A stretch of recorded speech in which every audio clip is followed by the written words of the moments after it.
Everyone has their own story of what they grew up doing. Every person played their own games, had their own friends and did what they liked. If you ask me nowadays if I enjoyed RTS games, I would probably just tell you that it isn't really my preferred type of game. Although if we go back in time, there is one RTS in specific that changed my perspective on gaming to this day.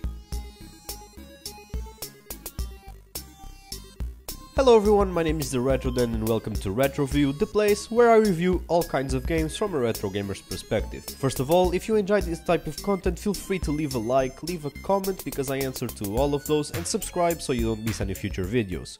Moving on. Growing up, I didn't know many people who were actually PC gamers. The people around me usually only played Facebook games, that is things like Farmville or the Ville games in general by Zynga. Most of the games on Facebook, as most people know, are either shovelware or plain cash grabs, but there were some games that stood out for being unique. I'm guessing if you ever heard the name socialpoint recently, it is probably because of their most recent games, which are actually kind of old now when you take a look at it, Dragon City and Monster Legends. But for people who were around in Facebook in 2011, they knew the socialpoint game was Social Empires.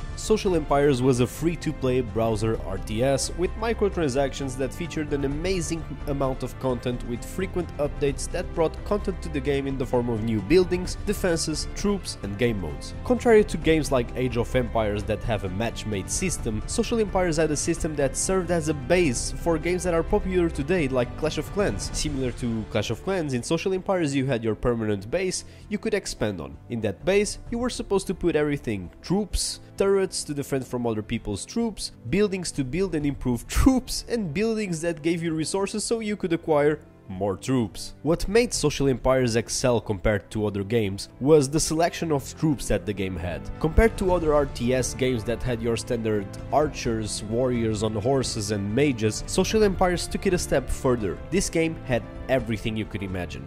Baby dragons, titans, colossals, behemoths, and much more fantasy type creatures. Before I jump onto how you could get your creatures, let me tell you about the game modes the game had. The game featured a wide range of PvE and PvP content.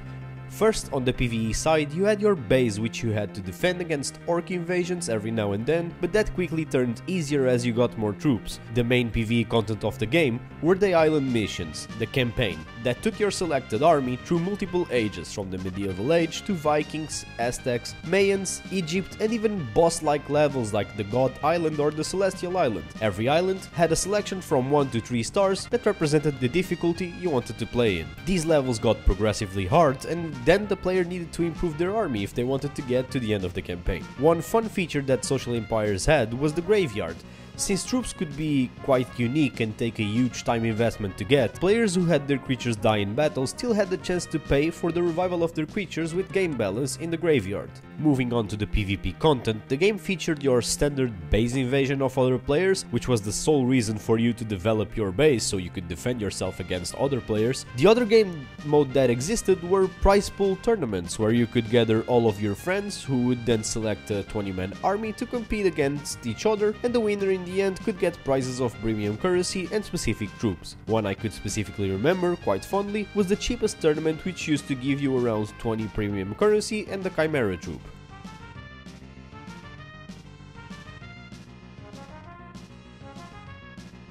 Now, we have talked a lot about combat and troops and game modes, so I think it's time I told you how you got your troops. Like in Clash of Clans, you had barracks for the troops. Instead, in this game you had one barrack for every specific troop. There also existed training facilities where you could progressively train troops and constantly get a higher troop for the building you were using. One example of this was the dragon breeding nest, where you could breed dragons from the red one, being the weakest, to the green one, who was the strongest. And then the Supreme Bahamut Dragon Temple, where you had to stack up resources in order to unlock the Supreme Bahamut. To complement all of the dragons in the game, there were also Dragon Riders, which you had to train through a series of mini-games that lasted a few days, and in the end you had to defeat the dragon with the Dragon Rider to tame it and get the dragon riding unit.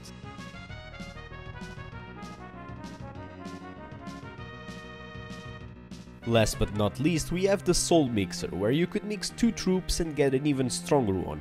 This, in my opinion, was one of the best additions to the game because it added the possibility of getting amazing units for the free-to-play players. Unfortunately, with the evolution of technology, the cheaters came, and around 2016 to 17, the game suffered a huge cheating problem, which saw people getting thousands of free premium currency in Social Empires, which eventually led to socialpoint closing the servers.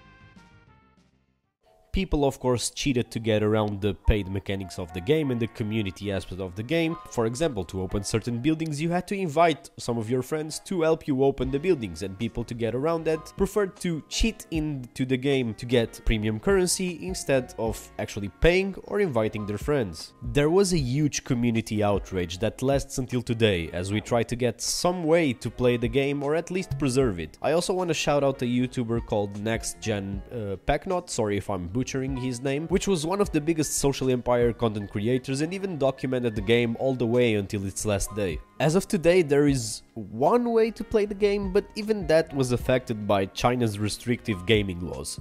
There is a Chinese website that uploaded an older version of the game that saved using browser cache, but since the implementation of the laws you have to create an account on the site, which I'm sincerely not that comfortable in doing, and since there is no other way of actually playing the game, I haven't played it since it closed. Well, this is everything I had to say about Social Empires. Of course, it was an years old game that could have much more to be said about it, but overall I think I touched on the most important points for people who wanted to remember what the game was. In a way, I can see this as more of a love letter to the developers and the community, and say we really want the game back. I'm sure a lot of people who grew up with it would like the same, even if it takes time to come back. Social Empires was an icon of browser gaming, and its memory will live on as the fantasy game we all dreamed about.